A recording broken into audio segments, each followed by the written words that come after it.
Okay, welcome everyone.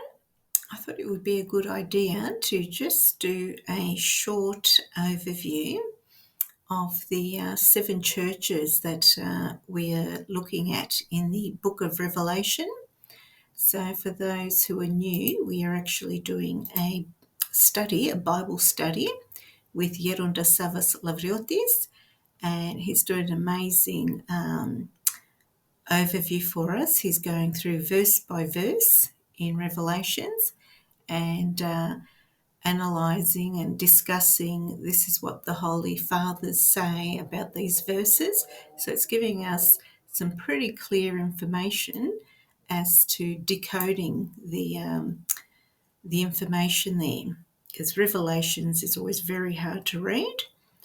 And I thought it'd be interesting to just have a look at where these churches are located. Now, what I want to actually do first is just find, see if I can find the Bible verse. Let's see, just a sec. So basically in Revelation 1:1, I think I have to open up the program. Let's see. So we'll do it word for word so that it's accurate. So Revelation chapter 1, verse 1. So it's the revelation of Jesus Christ, which God gave him to show his servants things which must shortly take place. And he sent and signified it by his angel to his servant John. So Jesus Christ is providing this revelation which God gave him, and it's to show his servants the things that must shortly take place. And Jesus Christ's angel is revealing the information from Jesus Christ to Jesus's servant John, and this is John the Evangelist, or John the Apostle, known as the Apostle or Evangelist. So it's not John the Baptist, in other words. And so basically there are 7 letters going out to these churches, and they're going out to the bishops or whoever the spiritual overseers are of the church. So over here, this is actually Asia Minor in yellow. It's also known as Anatolia, which is the Turkish name for this same region, and it's used interchangeably. It's either Asia Minor or Anatolia. And so John, the evangelist, he was exiled in Patmos, which is over here. And then in the first couple of chapters of Revelation, the letters that are going out, he's actually travelling first to Ephesus, which is here, then Smyrna, then Pergamon, then Thyatira, then Sardis, then Philadelphia, and then last to Laodicea. So he's actually doing this pattern there as he goes around giving out the letters, the Revelation letters. So just some historical context on Asia Minor. So this was home to a variety of cultures and people, including the Hittites, Phrygians, Lydians, and others before the establishment of Greek settlements. Yes, so I'm just looking at my notes while we're going through this. Yes, so Asia Minor was actually heavily influenced by Greek culture, language, politics, and it was during the Hellenistic period, which followed the conquests of Alexander the Great. There was a significant Greek population in this area. This is actually modern-day Turkey now. And over here we can see the Roman Empire just there. So as you can see, there's some of these Greek islands like Samos and Rhodes. or very close to this pocket called Anatolia.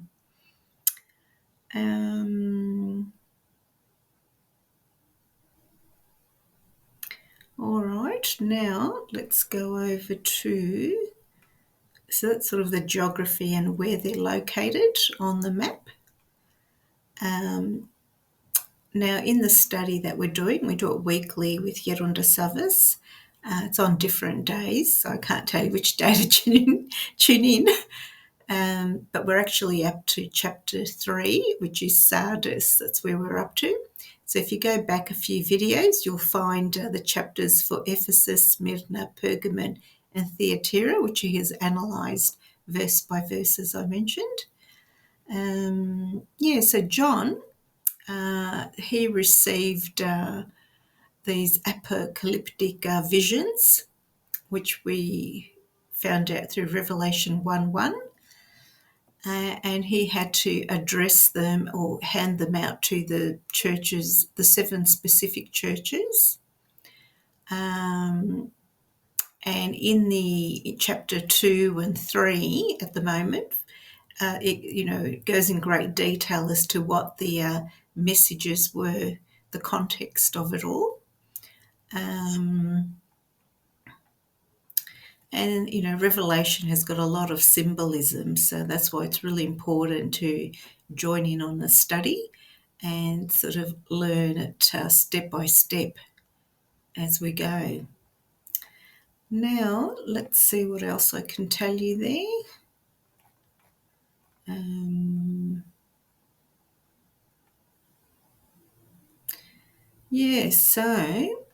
Rome's relationship to what was happening over here with the churches was generally one of persecution. The Christians were facing a lot of persecution under Roman rule. And the Roman Empire often viewed the Christians with a lot of suspicion and worry because they were refusing to worship the emperor and the traditional Roman gods of the time. So, it provided a really challenging period for the Christians that were in these churches. And there was a lot of pressures that they faced, a lot of threats to their faith. And this is all revealed in Revelation. Let's see what else I can tell you.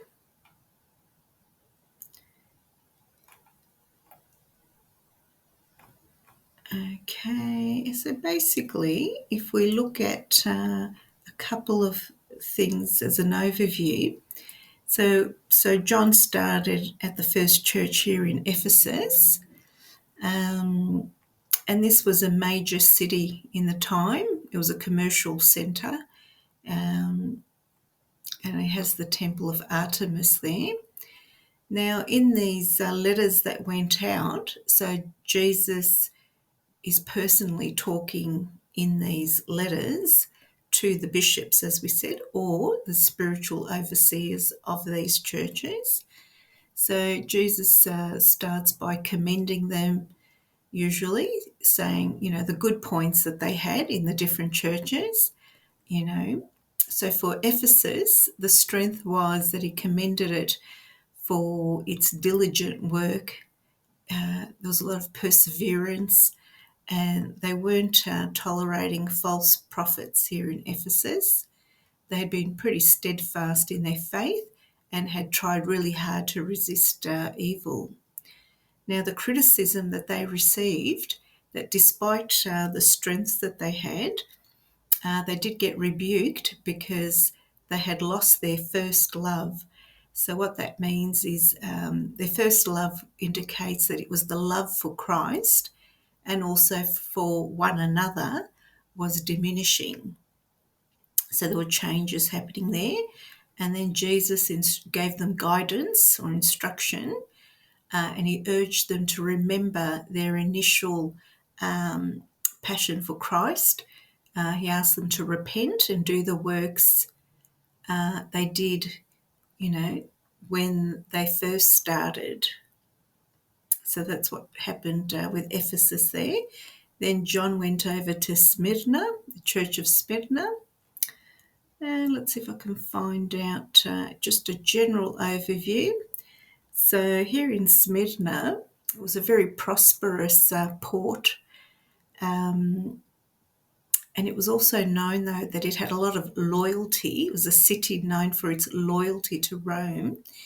And it also had a significant Jewish population.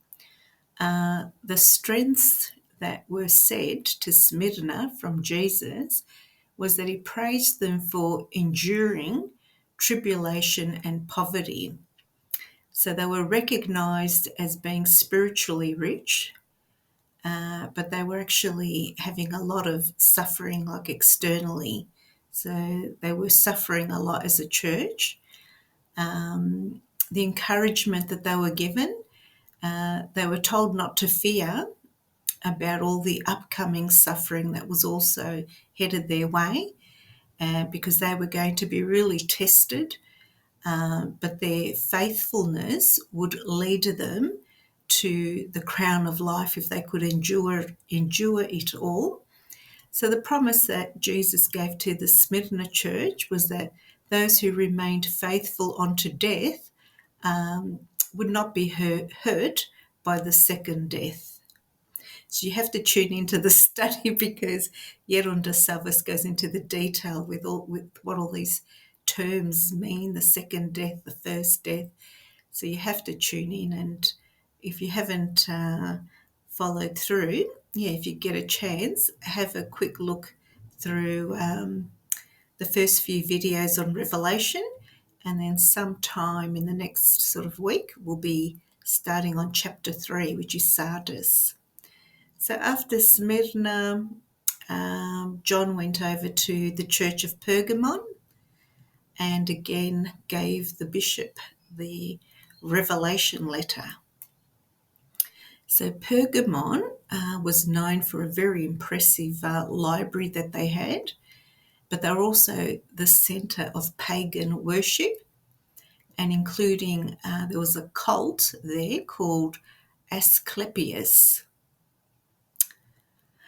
Now, the strengths that Jesus said Pergamon had, he commended them for holding fast to Jesus' name and not renouncing their faith, even in the face of persecution. And there was also a martyr there called Antipas. So Antipas is from this church. The criticism that they received was that they were allowing some members to hold on to the teachings of Balaam and the Nicolaitans, and their teachings included idolatry and sexual immorality. So the church wasn't correcting all its members, and there was a bit of wishy-washiness going on there. So they were criticised heavily about that. So Jesus said to them, they were urged to repent and to do it quickly. Otherwise, he would come and wage a war against them, because they are leading others astray by allowing these unusual teachings that were going on there. So from there, John heads over to the church of Thyatira. This is a lesser known city, but it is actually, an industrial place, and it has trades, or had trades and different things there going on.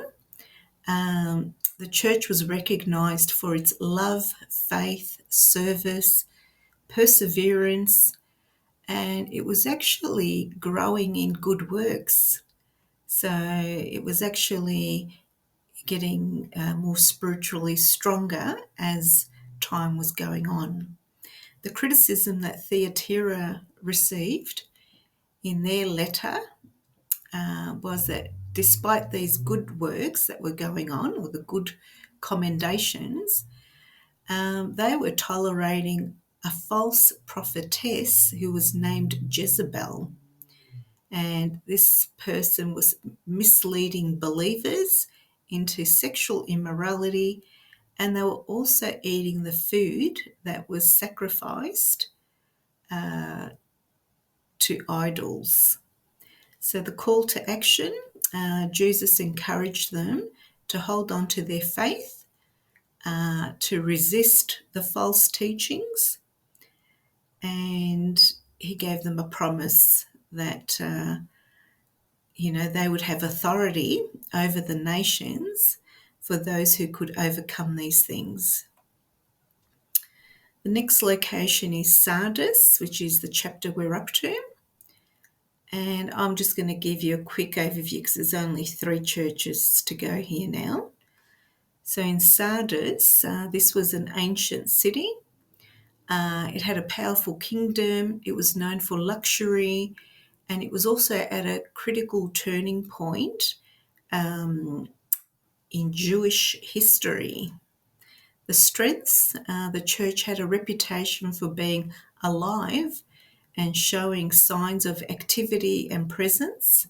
So it was very lively, which we're going to see that in the first few verses that we read in chapter 3. The call to action, Jesus said that they were told to remember what they had received and heard through the true scriptures, and to repent, to stay vigilant. John said, because Christ will come as a thief if they do not. So a thief always comes in the night when you least expect it. So they were on guard to repent and stay vigilant. The next location, next church was Philadelphia. This apparently was, this city was established as a gateway for Greek culture and commerce, and it was also known for its Christian community. Now, in the letter they received, the commendations or the strengths that they received was that they had a lot of faithfulness.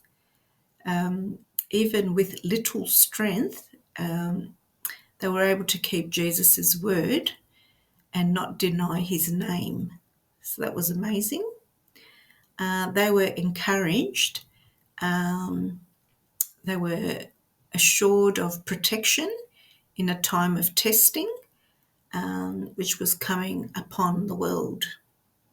The future promise that Philadelphia was given was that they will be made pillars in the temple of God and will have the name of God and the New Jerusalem written on them. The last letter went to the Bishop of Laodicea. This was a wealthy city known for its banking, textile industry, and a medical centre famous for its eye ointment, apparently. So we'll probably hear verses about that. Okay. And the strengths, none specifically highlighted in the letter. The church was mainly criticised. Now, in the criticisms, they were described as being lukewarm with their faith. That means they were not hot or cold. They were sort of wishy-washy. They had some sort of complacency in their faith. Their wealth had led them to self-sufficiency, and that gave them a false sense of security, making them unaware of their true spiritual condition. So in their letter, they were directed to buy gold refined in the fire, that is genuine faith. And they were directed to focus on genuine faith, that's where the gold is. They should be focusing on white clothes, which was a term to mean, righteousness, and eye salve.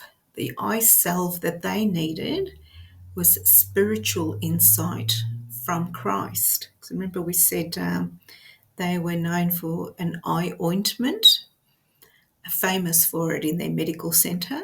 So Jesus said to them, well, you need an eye salve, an eye ointment, which is actually spiritual insight. So this will be interesting to see how all this unfolds in the study. So I hope you've enjoyed that overview of the map of where the churches were, and you can see the path that John took heading around to the different churches. All right, well, be blessed, everyone.